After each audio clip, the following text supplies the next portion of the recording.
নমস্কার। আজকে এসেছি এখন সবথেকে যেটা প্রয়োজনীয় এবং সবাই যেটা নিয়ে খুব চিন্তিত সেরকম একটা ভিডিও নিয়ে। এটা হচ্ছে অন্নপূর্ণা যোজনার ফর্ম। তো এই 12 পাতার ফর্মটা আপ করবেন, অনেকেই আমাদের কমেন্ট বক্সে জিজ্ঞাসা করেছেন। এটা হচ্ছে এই যে পশ্চিমবঙ্গ সরকার থেকে বেরোনো অন্নপূর্ণা যোজনা পারিবারিক তথ্য সংগ্রহের ফর্ম। আপনারা সবাই দেখতে পাচ্ছেন, সকলের কাছে এটা পৌঁছেছে। এটা একটা বাংলা এবং একটা ইংরাজি দুটোতেই বেরিয়েছে। বাংলাটা 12 পাতার এবং ইংরাজিটা 13 পাতার, কিন্তু তা চিন্তার কিছু নেই। এই নয় যে ইংরাজিতে প্রচুর কিছু এক্সট্রা দেওয়া আছে, কিছুই নয়। বাংলাটাও যা, ইংরাজিটাতেও তাই আছে। তো আপনারা অনেকেই জানতে চেয়েছেন যে এটা কী করে ফিল আপ করবেন। প্রথমেই লেখাই আছে অন্নপূর্ণা যোজনা পারিবারিক তথ্য সংগ্রহের ফর্ম। সকলের কাছেই মানে যারা পাবেন, এটাই হচ্ছে প্রথম পেজটা বা প্রথম পাতাটা, বাংলাতেই আছে। হ্যাঁ, এটা ফিল আপ করতে গেলে যারা একটু পড়াশোনা জানেন তারা সকলেই ফিল আপ করতে পারবেন, অসুবিধা নেই। বাড়িতে ছেলেমেয়েরা কেউ না কেউ ফিল আপ করে দিতে পারবেন, তাই ভয় পাবার কোনো দরকার নেই। আপনারা নিজেরাই পুরোটা নথিটা ফিল আপ করতে পারবেন। কারণ আমার মনে হয় বাড়ির কাউকে দিয়ে ফর্মটা ফিল আপ করাটাই ভালো, কারণ আপনারা দোকানে বা অন্য কোথাও গেলে আপনাদের নথি বা যে জিনিসগুলো চাওয়া হয়েছে সেগুলো অন্যের কাছে পৌঁছে যেতে পারে। তাই চেষ্টা করবেন নিজেদের মধ্যেই ফর্মটা ফিল আপ করতে। তো প্রথমেই যেটা আছে, যেগুলো করণীয় এবং যেগুলো করণীয় নয় সেগুলো আপনারা টিক দেবেন। প্রথমেই আছে পরিবারের প্রধানের নাম, পুরো নামটা লিখুন। তো পরিবারের প্রধান যে আমার পরিবারের প্রধান হচ্ছে আমার বর, তাই তার নামটাই প্রথমে দেওয়া হবে। তো ধরলাম এক্স, পরিবারের প্রধানের নাম দেওয়া হলো। তারপরে তার জন্ম তারিখ, মানে পরিবারের প্রধানের জন্ম তারিখ চাওয়া হয়েছে। তারপর পরিবারের প্রধানের লিঙ্গ, সে কী, ছেলে বা মেয়ে। অনেকের বাড়িতে তো ধরুন মারাই এই এই হেড অফ দ্য ফ্যামিলি, মানে এখানে যেটা HOF লেখা আছে সেটা হচ্ছে হেড অফ দ্য ফ্যামিলি। অনেকের ক্ষেত্রেই মা আছে, তো তারা সেরকম লিখবেন। যার ক্ষেত্রে ছেলে তার ক্ষেত্রে পুরুষ, যার ক্ষেত্রে মহিলা তার ক্ষেত্রে মহিলা, যার ক্ষেত্রে অন্যান্য সেটাতে টিক দেবেন। পরিবারের প্রধানের আধার নম্বর, পরিবারের প্রধানের আধার নম্বর দেবেন। তারপরে ডিজিটাল রেশন কার্ডের পারিবারিক আইডি, দেখবেন রেশন কার্ডের ওখানেই লেখা থাকে পারিবারিক আইডি, সেটা দিয়ে দেবেন। এবং যদি রেশন কার্ড থাকে তাহলেই দেবেন, না হলে নয়। তারপরে হচ্ছে পরিবারের সদস্য সংখ্যা, শুধুমাত্র সংখ্যায়, অন্য কিছুতে লিখতে বারণ করা হয়েছে। কথায় লিখবেন না যে আমরা 6 জন, 6 জন লেখার দরকার নেই, লিখবেন 6 জন ব্যাস। কিন্তু এখানে পরিবার বলতে বলা হয়েছে শুধুমাত্র নিজে। অনেকেরই তো জয়েন্ট ফ্যামিলি আছে, তাদের ক্ষেত্রে বলা হয়নি, শুধুমাত্র বলা হয়েছে আপনার পরিবার, মানে আপনি, আপনার হাজব্যান্ড, আপনার ছেলে মেয়ে, তার থেকে বেশি কারুরই দেওয়ার দরকার নেই এখানে। তারপরে ঠিকানা, মানে এই হেড অফ দ্য ফ্যামিলির ঠিকানা, তারপরে হেড অফ দ্য ফ্যামিলির যোগাযোগ নম্বর দিলে। তারপরে 9 নম্বরে আছে, এটা আমি 1 থেকে 8 পর্যন্ত হেড অফ দ্য ফ্যামিলির পুরোটা ফিল আপ করতে হবে। পরিবারের প্রধান যে, তারই এই 1 থেকে 8 পর্যন্ত পুরোটাই তার ফিল আপ করতে হবে। সেটা ফিল আপ করার পরে 9 নম্বরে আছে নাম, জন্ম তারিখ, লিঙ্গ, পরিবারের প্রধানের সঙ্গে সম্পর্ক, আধার নম্বর, পরিবারের সকলের সদস্য। এবার এই পরিবারের প্রধানের এখানে লেখা আছে সদস্য 1, 9 নম্বরে গিয়ে ভাগ করে দেওয়া আছে, সেখানে লেখা আছে সদস্য 1, মানে আপনার হাজব্যান্ডের নাম ধরা হলো পরিবারের প্রধান, তাহলে এবারে আপনার নামটা দেবেন। আপনার নাম দিয়ে আপনার জন্ম তারিখ, আপনার লিঙ্গ, আপনার পরিবারের প্রধানের সাথে আপনার কি সম্পর্ক সেটা দিলেন। তারপরে আছে সদস্য 2, তার ক্ষেত্রেও 1।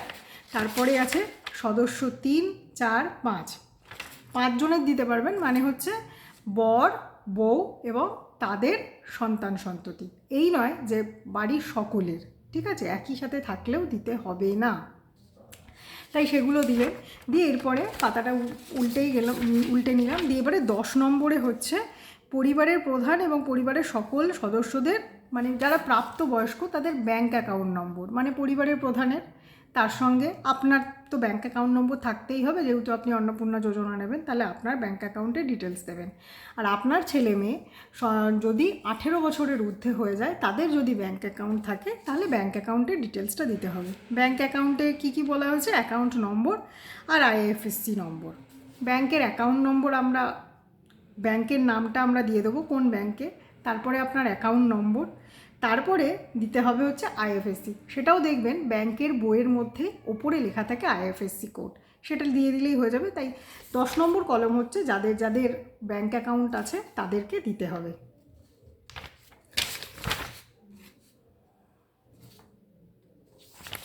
তারপরে হচ্ছে 11 নম্বর। 11 নম্বর হচ্ছে এপিক নম্বর। এপিক মানে হচ্ছে ভোটার কার্ড। এখানে ভোটার কার্ডের ক্ষেত্রে কি আছে, ভোটারের সদস্য সংখ্যা প্রথমে সবসময় সদস্যর এক কিন্তু হচ্ছে হেড অফ দ্য ফ্যামিলি। তাই আপনি প্রথম পাতাটা যেভাবে ফিল আপ করেছেন সেই রকমভাবেই কিন্তু পরপর দেবেন। এই নয় আপনি প্রথম পেজে আপনার, তারপরে এই প্রথম পেজে আপনার স্বামীর নাম, তারপরে আপনার নাম, তারপর আপনার ছেলের নাম, তারপর আপনার মেয়ের নাম দিয়েছেন, পরবর্তীকালে কিন্তু ওটাকে কোনোভাবেই বদলানো যাবে না। একদম সদস্য 1 মানে হচ্ছে আপনার হাজব্যান্ড, সদস্য 2 মানে আপনি, সদস্য 3 মানে আপনার ছেলে বা মেয়ে, সদস্য 4 মানেও আপনি আপনার ছেলে বা মেয়ে। তো এখানে এপিকের নম্বর, বিধানসভার ক্ষেত্র এবং অংশ নম্বর, আপনি কোন বিধানসভায় ভোট দেন সেই বিধানসভার নাম এবং সেই বিধানসভার নম্বরও আপনাদের সকলের কাছে আছে, এবং আপনি কোন পার্টে ভোট দেন সেই পার্ট নম্বরটাও লিখে দিতে হবে। 11 নম্বরে ওটা হলো এপিকের নম্বর। 12 নম্বর হচ্ছে আপনি কোন ইয়ের মানে অন্তর্গত, আপনি তপশিলি, আপনি মানে তপশিলি উপজাতি বা অন্যান্য অনগ্রসর শ্রেণী, এগুলো যেটা আপনি হবেন সেটাতে টিক দিতে হবে, শুধুমাত্র টিক, লেখার দরকারই নেই। তারপরে হচ্ছে 12 খ হচ্ছে রেশন কার্ড ও খাদ্য ভর্তুকি, আপনার রেশন কার্ড আছে কি না। আর তারপরে ক্ষয়ের 1 নম্বর হচ্ছে ডিজিটাল রেশন কার্ড আছে কি না, আপনার ডিজিটাল রেশন কার্ড আছে না ডিজিটাল রেশন কার্ড নেই, যেটা আছে সেটাতে টিক দেবেন, হ্যাঁ অথবা না লেখা আছে, হ্যাঁ হলে হ্যাঁতে টিক দেবেন, না হলে নাতে টিক দেবেন। যদি কার্ড হয়, আপনার কার্ডের ধরনটা কি, AAY, AP, SPHH, সেটাও দেখবেন কার্ডে, আপনার রেশন কার্ডে লেখাই আছে, সেইটার আগে বক্সে টিক দিয়ে দেবেন। আমি দেখিয়ে কি লেখা আছে, এই দেখুন, এটা হচ্ছে 12 নম্বরে লেখা আছে যে আপনি কোন জাতি বা উপজাতি, বা খ, এবং এই ক্ষয়ের 1-এ আছে রেশন কার্ড, রেশন কার্ড আছে হ্যাঁ বা না। এবার তারপরে আছে রেশন কার্ডের ধরন, এই যে AAY, APHH, RKSY2, PHH, RKSY1 এবং ভর্তুকিহীন, যেটা আপনার আছে সেটাই আপনি দেবেন। তারপরে হচ্ছে রেশন কার্ড থেকে আপনি মাসিক যে রেশন কার্ডে যেগুলো দেওয়া হয় সেগুলো আপনি নেন, হ্যাঁ বা না সেটাতে দেবেন। সম্পদ, বাড়ির ধরন, আপনার এখানে গ হচ্ছে বাড়ির ধরন, 12-র মধ্যেই 3টে, খ এবং গ। এবার গতে হচ্ছে সম্পদ। সম্পদে বাড়ির ধরন, আপনার বাড়িতে 3 বা তার বেশি পাকা ঘর আছে কিনা, সেটা কিন্তু আপনার নামে নাও থাকতে পারে, কিন্তু হেড অফ দ্য ফ্যামিলি যে তার নামে আছে কি নেই সেটাতে হ্যাঁ বা টিক দেবেন। পারিবারিক জমির মালিকানা, আপনার হেড অফ দ্য ফ্যামিলির কিনা, আপনার কিনা এখানে কিন্তু জানতে চাওয়া হয়নি, হেড অফ দ্য ফ্যামিলির বাড়ির মালিকানা তার কিনা সেইটাই জানতে চাওয়া হয়েছে, সেটা দিলেন। তারপরে আছে, পরের পাতায় আছে পরিবারের সকলের মোট জমির পরিমাণ, কতটা জমি সেটা আপনারা আপনাদের পর্চা দেখলেই পেয়ে যাবেন, সেটা থেকে লিখে দেবেন।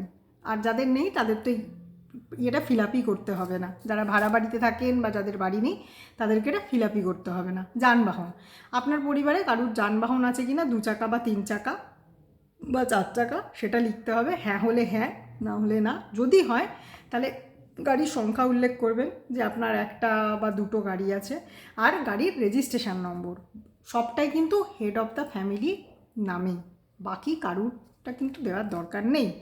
তারপরে হচ্ছে পরিবার ভিত্তিক সদস্যদের স্বাস্থ্য বিমা। স্বাস্থ্য বিমা এখন যাদের স্বাস্থ্যসাথী আছে তারা সরকারের থেকে যেটা পেয়েছেন, আপনাদের স্বাস্থ্য বিমা আছে কি নেই সেটা হ্যাঁ বা নাতে জানাবেন। যদি থাকে হ্যাঁ, সেটা কি সরকারি না বেসরকারি সেটা দেবেন। তারপরে স্বাস্থ্যসাথী হলে, সরকারের হলে তো আর টাকা দিতে হয় না, কিন্তু বেসরকারি হলে আপনাকে বছরে একটা টাকা দিতে হয়, সেটা লিখতে হবে। এবং সেটা কার কার আছে সেটা অবশ্যই জানাতে হবে, মানে সদস্য সংখ্যা অনুযায়ী 1, 2, 3, 4 করাই আছে, সেই অনুযায়ী আপনারা জানিয়ে দেবেন, ব্যাস। তারপরে হচ্ছে আয় বা পেশা, কোনো সদস্য আয়কর বা পেশাগত কর প্রদান করেন কিনা, মানে ইনকাম ট্যাক্স দেন কিনা, যদি দেন আপনার বাড়ির কেউ তাহলে সেইটা দেবেন, আর যদি কেউ না দেয় তাহলে দিতে হবে না। যদি দেয় তাহলে বলা হয়েছে যদি হয় তাহলে তার প্যান নম্বর উল্লেখ করুন। মানে হেড অফ দ্য ফ্যামিলির প্যান নম্বর উল্লেখ করতে হবে। এখানে যে দিচ্ছে, ধরুন head of the family income tax দেয় না, আপনি ইনকাম ট্যাক্স দেন না, কিন্তু আপনার ছেলে বা মেয়ে যে ইনকাম ট্যাক্স দেয় সে প্রথম পাতায় যেখানে তার সদস্য সংখ্যা ছিল সেইটাতে দেবেন। আপনার হেড অফ দ্য ফ্যামিলি দেয় না, অথচ আপনি একে ওই ইনকাম ট্যাক্সের জন্য প্যান কার্ডের নম্বরটা দিয়ে দিলেন, সেটা কিন্তু হবে না। তাই আপনাকে দিতে হবে হচ্ছে একদম সদস্য সংখ্যা যেভাবে লিখেছেন সেইভাবেই আপনাকে প্যানের নম্বরটা দিতে হবে। দিলেন, তারপরে কর্মসংস্থানের ধরন আর সদস্য সংখ্যা অনুযায়ী দেবেন যে কর্মসংস্থানের ধরনটা কীরকম, আপনার হেড অফ দ্য ফ্যামিলি কি সরকারি চাকরি করে না বেসরকারি চাকরি করে, না পরিযায়ী শ্রমিক, না বেকার, না অন্যান্য, সেটাতে টিক দেবেন। সদস্য সংখ্যা 1 2 3 4 5ও এরকম করেই পূরণ করবেন। তারপরে আসছে হচ্ছে সবাই শিক্ষিত বা অশিক্ষিত। এই শিক্ষিত বা অশিক্ষিতর ক্ষেত্রে অনেকেই ধারণা হচ্ছে যে মাধ্যমিক পাশ হলেই কি শিক্ষিত লিখবো বা মাধ্যমিক পাশ না হলে শিক্ষিত লিখবো না, এমন কোনো ব্যাপার নয়।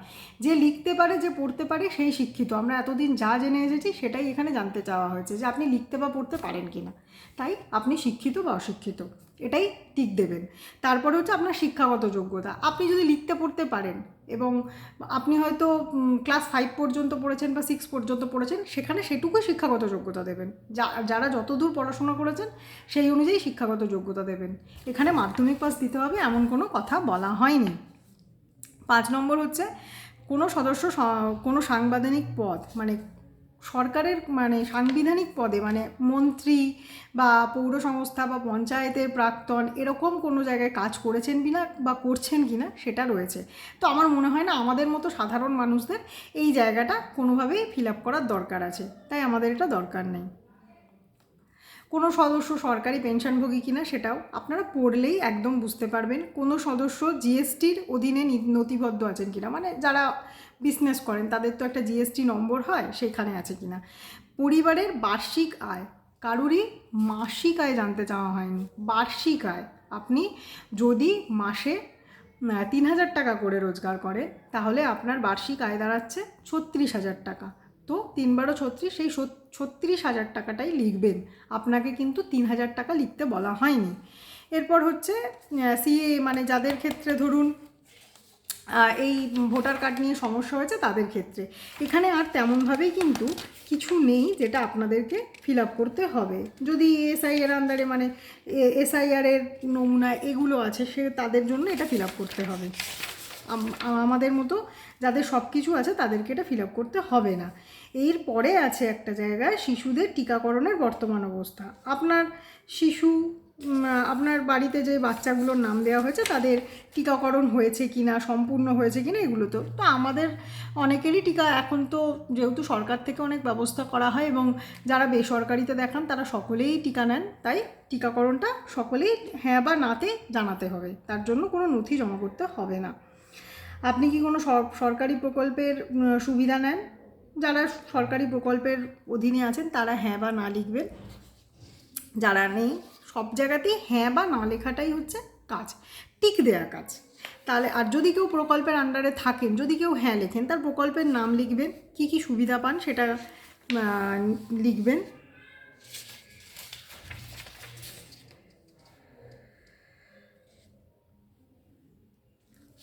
তাই ফর্মটা দেখে ভয় পাওয়ার কিছুই নেই। ফর্মটা মূলত ফিল আপ করতে হবে হচ্ছে 1 2 3 4 5।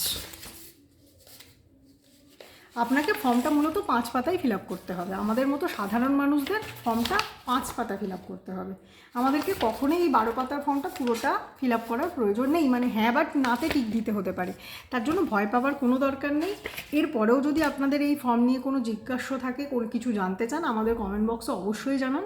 আমি আপনাদেরকে যতটা সাহায্য করা সম্ভব আমি অবশ্যই সাহায্য করব। এবং যে কলমটা আপনারা বুঝতে পারছেন না সেই কলমটার নম্বরটা লিখে দেবেন, কারণ আমার কাছে তো এই ফর্মটা আছেই, তাহলে আমি এই ফর্মটা দেখে আপনাদেরকে সেই সমস্যার সমাধানটা জানিয়ে দিতে পারবো। তো আজকের ভিডিওটা আমি এখানেই রাখছি, শেষ করছি। আপনাদের কোনো অসুবিধা হলে জানাবেন। আর সবাই অন্নপূর্ণা যোজনার ফর্ম ফিল আপ করুন, পাওয়া বা না পাওয়া জানা নেই।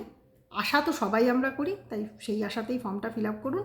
অনেকেই বলেছিলেন আপনার ফর্ম ফিল আপে অসুবিধা হচ্ছে, জানতে চান, তাই আমি জানালাম। অসংখ্য ধন্যবাদ আমাদের ভিডিওটা দেখার জন্য।